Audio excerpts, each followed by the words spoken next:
বিশ্বকাপের round of 32-তে ব্রাজিলের জয় উদযাপন করে বাংলাদেশ জাতীয় দলের ক্রিকেটারদের জিম্বাবুয়েতে হোটেল রুমে কোচিং স্টাফ সহ টিম ম্যানেজার সহ যে ছবিটা, সেটা নিয়ে প্রচন্ড রকম সমালোচনা হচ্ছে।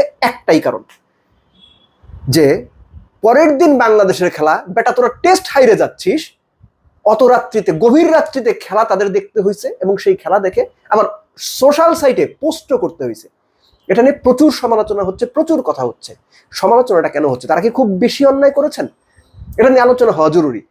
প্রথম কথা মানা জরুরি, বাংলাদেশ জঘন্য ক্রিকেট খেলে জিম্বাবুয়ের সঙ্গে 24-25 বছর পর টেস্ট হারছে এবং ইতিহাসের সবচেয়ে বড় জয় জিম্বাবুয়ে। সো এরকম একটা জঘন্য হার, ব্যাটিং কলাপস, কোনো কিছু দিয়ে, কোনো অজুহাত দিয়ে ঢাকার কোনো সুযোগ নাই।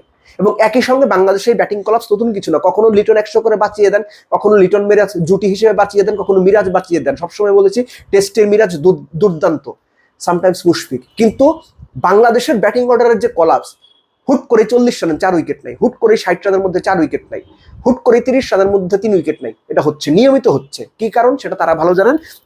উইকেট এমন কঠিন ছিল না যেখানে বাংলাদেশ 200 করতে পারবে না 2 ইনিংসে। ওইখানে ম্যাকগ্রা, গিলিস্পি, ওয়াসিম আকরামরা বল করেন নাই। এনিওয়েজ, বাংলাদেশ বাজে ক্রিকেট খেলে হেরেছে, তাদের লজ্জা হওয়া উচিত। যদিও খেলার মাঠে আমি লজ্জা শব্দটা কখনোই আসলে ব্যবহার করতে চাই না, কিন্তু এরকম পারফরমেন্সে লজ্জা পাওয়া উচিত। Back to the main point, the photograph they had posted. একটা ব্যাপার হচ্ছে কি, এই পৃথিবীতে পারফর্মিং আর্টে বেশিরভাগ জিনিসই সাকসেস ড্রিভেন। বেশিরভাগ জিনিস, ধরেন একটা সিনেমা দারুণ বানানো হয়েছে, গল্প, সিনেমাটোগ্রাফি সবকিছু মিলেই সুন্দর, হলে চললো না, ব্যবসা হইল না, ফাউল সিনেমা, বাজে।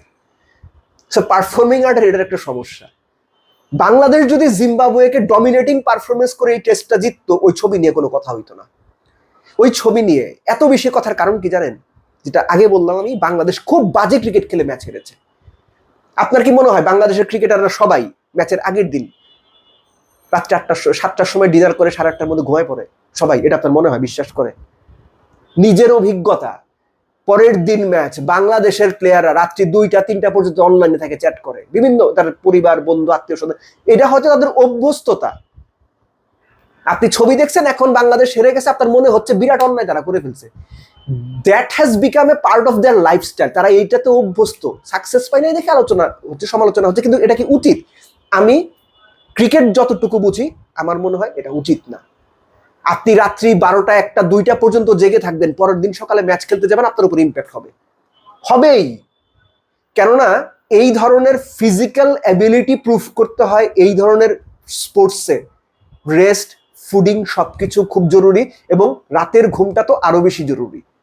স্বাভাবিকভাবে যদি বলি, আরো অনেক বিষয় আছে ভেতরে, অত কিছুর মধ্যে যাওয়ার দরকার নাই।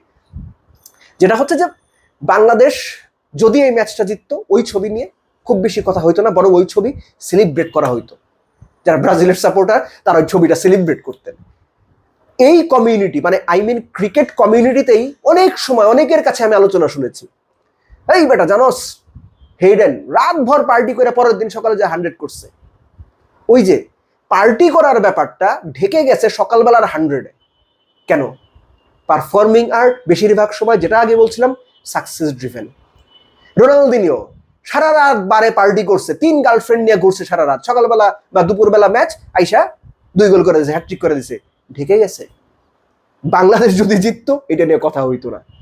সো রিয়ালিটিটা হচ্ছে এখানে। বাট স্টিল, এই যে জিম্বাবুয়ের সঙ্গে বাংলাদেশের কত, এখন বোধহয় 4 ঘন্টার ডিফারেন্স, এবং আমরা যে সময়টাতে খেলা দেখি, জিম্বাবুয়েতে রাত্রের ম্যাচগুলো আরো গভীর রাত্রে হয়, প্লেয়ারদের জেগে থাকতে হয়। এটা টিম ম্যানেজমেন্ট কিভাবে অ্যালাউ করে সেটাও আমি জানি না। আবারও বলছি, ম্যাচ থাকলে পরের দিন যদি খেলা থাকে, এটা সঠিক প্র্যাকটিস না, কোনোভাবেই না। কিন্তু তারা যদি অ্যালাউ করে, এটা তো আপনারা আমার কিছু বলার নাই, তারা কনফিডেন্স আছে বলেই অ্যালাউ করেছে, এবং কনফিডেন্স, ফুল কনফিডেন্স নিয়ে, ফেক কনফিডেন্স নিয়ে জিম্বাবুয়ের সঙ্গে একদম উদম হয়ে হেরে গেছে। দরকার ছিল এটা। এনিওয়েজ, মানে ছবির যে ব্যাপারটা, এই ছবিটাতে পার্সোনালি আমি দোষের কিছু দেখি না। যদি সাকসেসফুল হইতো বাংলাদেশ টিম, টেস্ট জিততো, ভালো পারফর্ম করতো, ওই ছবি নিয়ে কথা হইতো না। কেননা ওই যে বলছিলাম, পারফর্মিং আর্টে এই পৃথিবীতে বেশিরভাগ জিনিস বা সিংহভাগ জিনিস সাকসেস ড্রিভেন। আশা করি বাংলাদেশ ওয়ানডে সিরিজটাতে সেই সাকসেসটা পাবে, হোপফুলি পাবে।